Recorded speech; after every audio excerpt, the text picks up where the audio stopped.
Okay, so this is not the first video I'm filming. It will hopefully be the first one that I'm gonna upload. I'm very excited because I'm gonna be trying out the mid-year book freak-out tag. And you know, I've spent years watching people on YouTube doing this tag, and I've always wondered if I would ever get the courage to do it myself. And now we're here. I don't know it by heart, so I'm gonna search it up, and I'm so sorry, but I have no idea at this point who started out this tag. I mean, it's been here and done by so many content creators every year. I have no idea who started it. I'm not coming in with a list prepared, so hopefully this won't take very long. But the first question is the best book you've read so far in 2023. And I do have an answer, even though it's not usually inside the genre that I usually prefer to read. So the best book that I've read was definitely The Birthday Party by Laurent Malvignier, translated from the French by David Levin Becker. And this is a psychological thriller. If you're curious to try out this book, it's best that you go into it with the minimum knowledge possible, because it's a very slow-paced book. It's quite descriptive. It's, I think, 500 pages. You need every surprise element that you can get. I think I can say that I felt afraid, that the suspense was killing me, and I couldn't put it down. I read it not in one go, but almost. It was longlisted for the International Booker Prize this year. It's definitely not a book for everyone, and I completely understand why some people won't enjoy it. So you start out in this French little hamlet where not much happens, only 4 people live in this hamlet, and something happens that starts to interrupt the normal course of the inhabitants' lives, but you cannot quite tell what's wrong. You can just feel that it's wrong, and I just love that about it. It was such a great surprise. Continuing up to best sequel you've read so far this year, and I usually don't read a lot of sequels. I think I've read one this year, if I'm not mistaken. There's only one, so I have to consider it, and I don't even know if I can say that it's a sequel, but it's The Village of Fate Graves by Seishi Yokomizo. It was translated from the Japanese by Brian Karentnit, if I'm not mistaken. It's a book in the mystery series. I'm not quite sure which number of the book it is, because Goodreads says it's book number 3, but I think Goodreads is classifying them in translation order, not in publication order. I actually didn't love it as much as the previous 2 that I had read by the same author. I don't know what it was. I think just the plot didn't captivate me as much, but this is the only sequel I think I read. I don't remember any other, so I think we'll have to go with that. Following up to a new release you haven't read but you want to. There's so many, to be honest. I want to read Time Shelter by Gregory Gospodinov, who has just won the International Booker Prize, and it was translated from the Bulgarian by Angela Rodel.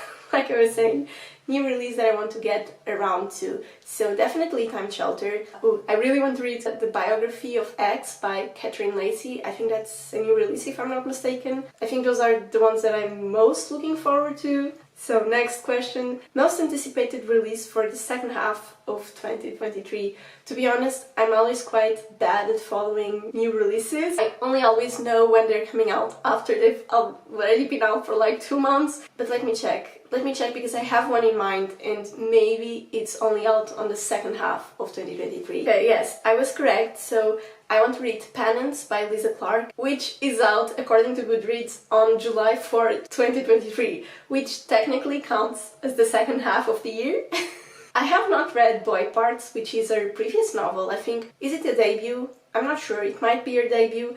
But yeah, so Boy Parts was everywhere, it still is everywhere. I haven't gotten around to read it, I think I have to. But for some reason, Penance, or the cover from Penance, is calling out to me way more.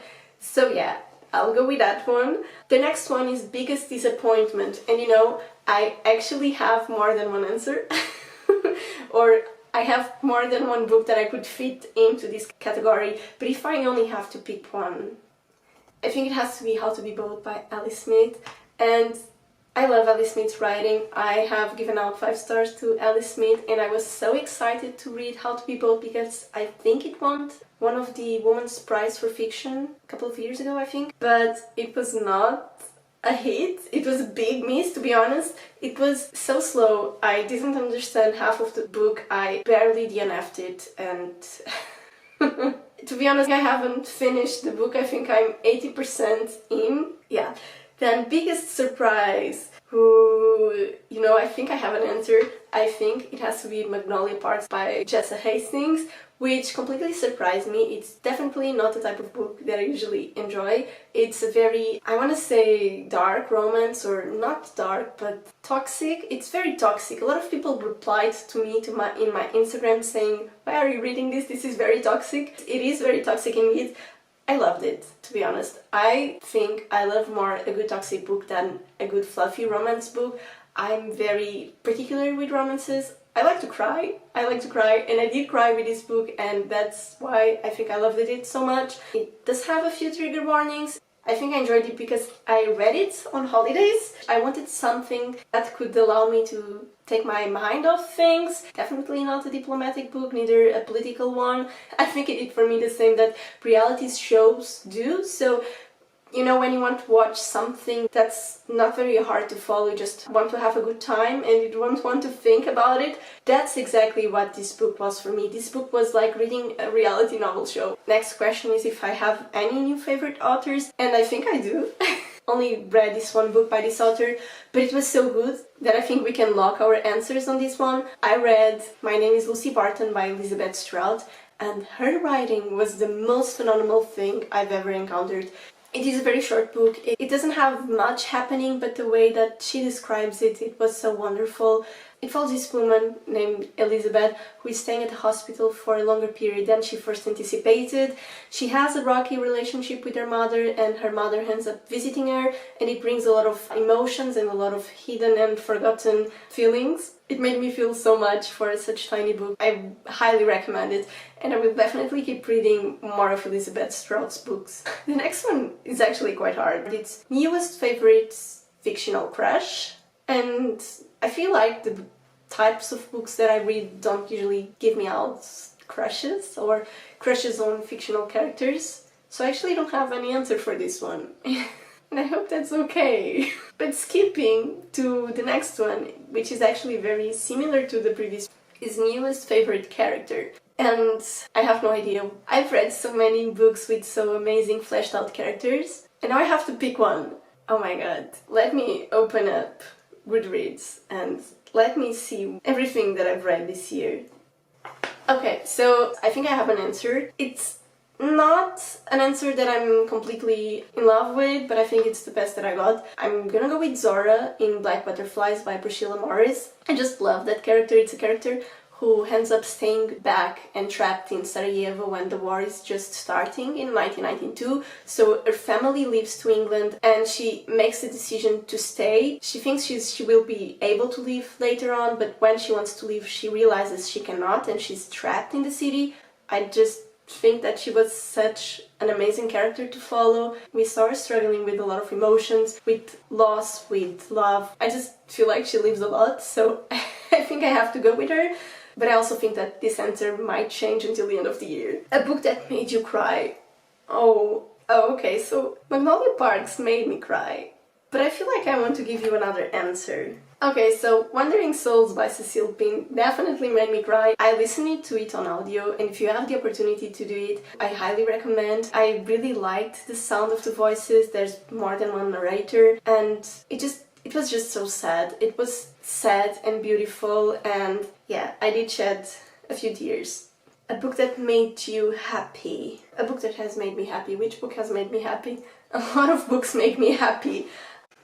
So the camera died on me earlier and it didn't warn me that it was going out. Am I that behind?